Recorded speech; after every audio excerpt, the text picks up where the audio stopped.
تخيل للوهلة الأولى إنك تخش فيلم لمحمد سعد والمفترض إنه كوميدي، لكن تلاقي الفيلم مش كوميدي أو بمعنى أصح في كمية أذى مش طبيعية. ومحمد سعد عامل مفاجأة في الفيلم ده هنعرفها كمان شوية. فهل فيلم فاميلي بيزنس حلو ولا مش قد كده؟ ومش شرط عشان ما جابش إيرادات يبقى وحش. فيلم الست ما جابش إيرادات ونزل على المنصات كسر الدنيا. فمشروبك المفضل يا صديقي وتعالى نشوف الفيلم ده بيقول إيه. بيبدأ الفيلم بعيد جواز أحمد ونجلاء، وبعد كده بسم الله الرحمن الرحيم الفيلم بادئ بمهرجان.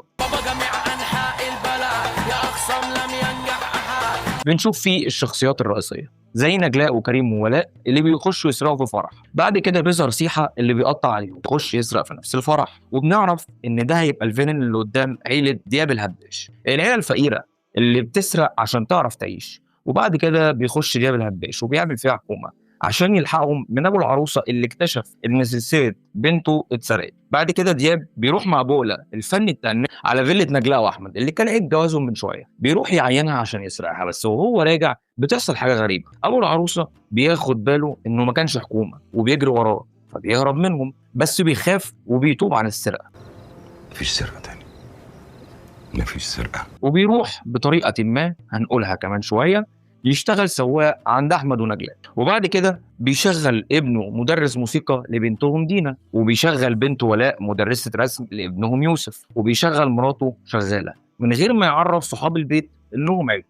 وفي مره بيستغلوا غياب صحاب البيت فيقعدوا فيه لحد ما بيعرف سيحه وبيروح لهم هناك عشان يفضحهم. فبدل ما يساء اللي نجلاء اشتغلت مكانها تروح تسرق البيت، بتلاقيهم هناك فبتهددهم انها هتخش تاخد الذهب على اساس انه بتاعها وتمشي، فسيح هيقتلها عشان ياخد الدهب ويداروا الجثه. وبعد كده بيجي تاني يوم عيد ميلاد يوسف ابن مدام ليلى واحمد، لكن سيحه بيرمي الجثه عشان يشتت انتباه الناس ويخطف يوسف عشان ياخد فديه من اهله، لكن دياب بيلحقوا واحمد وليلى بيعرفوا كل حاجه لكن بيسامحوه عشان اللي عملوا مع ابنهم يوسف. واحمد بيديله الذهب اللي سيحه خده من مدام ميساء ويشغلوهم تاني. دي قصة الفيلم اللي تم سردها بشكل كوميدي لكن في خط درامي كده خفيف شوية في الآخر. استعد بقى عشان تشوف قد إيه الفقر ده صعب وممكن يعمل إيه في البني آدم. في شخصية دياب هتلاقي مفاجأة من محمد سعد اللي قلنا عليها من شوية. محمد سعد يا جماعة بيتكلم عادي، اوعى تبقى ولا حاجه وترمي العيب على الدنيا وتقول الناس مش شايفاني ليه. ساعة فيلم الناظر عمره ما اتكلم بطبقة صوته، النهارده بيتكلم بطبقة صوته عادي. سبعك اللي بتقول لي محمد حسين، فمحمد حسين ده ما كانش صوته، جاي من الزرايب وماليش قرايب الله يرحمه. هاته كده في اي لقاء هتلاقيه نفس الصوت بتاع فاميلي بيزنس. الشخصيه كانت حلوه والكوميديا بتاعتها كانت مقبوله، مش الواو اللي عارفينها من محمد سعد، لكن تمام انا كواحد بحب محمد سعد مش هتضايق من الفيلم خالص. وايه النور ده كله؟ ده نورك يا معلم. نورك ايه وانا داخل بصينيه بطاطس؟ طب بتفكرني بحليم، فريد الأطرش، احمد يعقوب بتاع السميط، حمو بيكا. بس في حاجه بقى في الشخصيه دي صعبه جدا، وده اللي خلى عمق الفيلم مش كوميدي خالص، هو الفقر.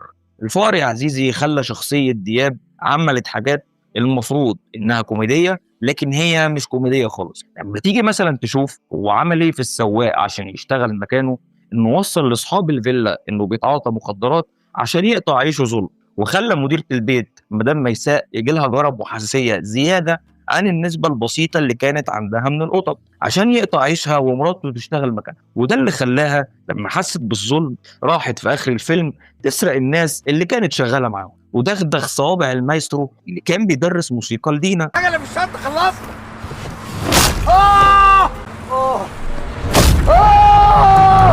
عشان ابنه كريم يشتغل مكانه. وقبل ما ده يحصل الراجل كان بيكلمه بحسن نية وبيقول له فايدة الصوابع للموسيقار وكل ليلة بينقع في اللبن. عارف ان انا بنقع صوابعي في اللبن الجاموسي كل ليله، بنقعهم عشان يطروا العظم يطرى. المواقف دي تم سردها في الفيلم بشكل كوميدي لكن هي مش كوميدية خالص، بالعكس ده اسقاط على ان الفقر ممكن يعمل اي حاجة في البني ادم ويخليه يفقد الانسانية اللي جواه بكل برود بانه يقطع عيش الناس او يأذيهم. شخصية نجلاء فيها مشكلة وهي غالة عادل نفسها، هي كممثلة تحفة وكل حاجة محدش يقدر ينكر ده، لكن شخصيتها كانت ناقصة أهم حاجة وهي المصداقية. والمصداقية هنا مش قصدي في الأداء لكن في الملامح نفسها. في لقاء تلفزيوني شهير الراحل نور الشريف كان بيتكلم فيه عن ملامح الممثل، إنه يبقى محظوظ لما تبقى ملامحه محايدة، يعني بيعرف يعمل أي دور من غير ما المشاهد يمل او ما يصدقوش، زي سعاد حسني او عبلة كامل. كل واحده فيهم لو عملت هانم هتصدقها، ولو عملت فقيره هتصدقها برضه، وهكذا. فشخصيه نجلاء مش لايقه خالص على غادة عادل. انا راضي ذمتك يا سعاده القاضي، ده منظر خدود جعانه. لكن احقاقا للحق خطوه حلوه جدا ليها هي ومحمد سعد، انهم طالعين اب وام وعيالهم كبار كمان، فدي حاجه كويسه جدا وفيها مصداقيه عشان سنهم. لكن كانت هي المشكله بس في الملامح. بالنسبه لشخصيه سيحه ما كانش ليه مساحه قويه قوي، فما نقدرش نحكم على محمود عبد المغني هو عمل الدور حلو ولا لا، لان مشاهده اصلا ما كانتش كتيره. هو ممثل موهوب، بس من ساعه ما قلب حراميه وما بقاش محمود عبد المغني اللي نعرفه. اما باقي الشخصيات كانت عاديه جدا.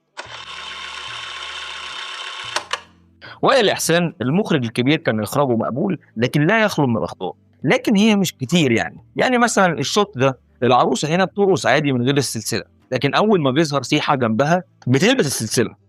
أول ما عرفت إنه جاي مش هتقابله وديها فاضية برضه. وبعدين هات لي فرح شعبي واحد حد غريب يقرب من العروسة كده ونكون مش عارفين.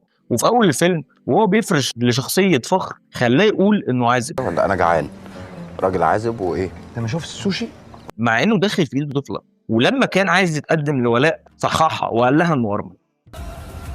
انا اول مره من ساعه ما مراتي الله يرحمها سابتني.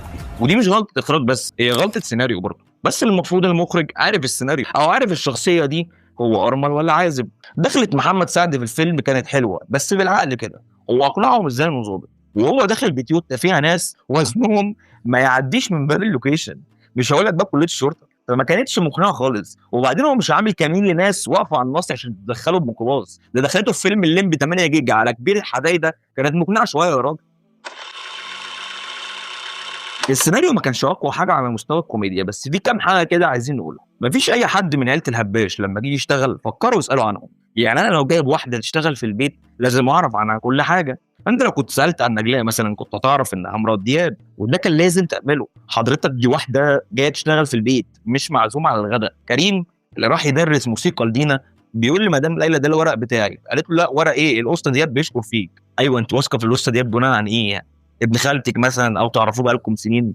هو عشان ما رضاش ياخد منكم فلوس اول مره اوصلك فيها خلاص يعني؟ مش فاهم. طب شوفي كارنيه النقابه، اساليه في اي حاجه تعرفي بيها شخصيته. لكن كل ده ما حصلش. طب مدرسه الرسم اللي جايه تعلم ابنك يوسف ما فكرتيش مره تساليها عن اسمها بالكامل؟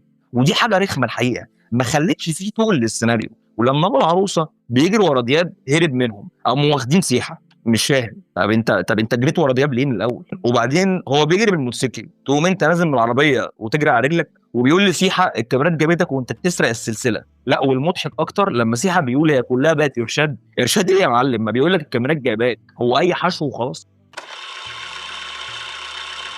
محمد سعد وغادة عادل علاقتهم كانت حلوه لكن متصابيه شويه، لا شويتين معلش. انتوا عيالكم شحوطه.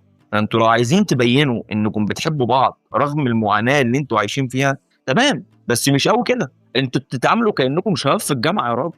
يعني انتوا عاملين اب وام وعيالكم كبار، حلو جدا، كملوا للاخر بقى. ولا انتوا عايزين ترجعونا لنوستالجيا 55 سنه عشان ابقى فاهم؟ بس باقي الشخصيات عاديه برضو على مستوى الاداء، ما كانش في حد واو الحقيقه. بص انا ما عنديش مشكله في الاقتباس، معظم افلامنا مقتبسه من افلام اجنبي عادي وبنعملها حلو. كلنا مثلا بنحب فيلم الشمس الزناتي واحنا عارفين انه مقتبس من فيلم العظماء السبعه، بس مش هيحصل حاجه لما تقول ان الفيلم مقتبس من فيلم باراسايت وانت خليته في اطار كوميدي. لكن المستفز في الموضوع انك ناسب التاليف لنفسك، والمستفز اكتر ان المؤلف مش حد كبير، دي ورشه.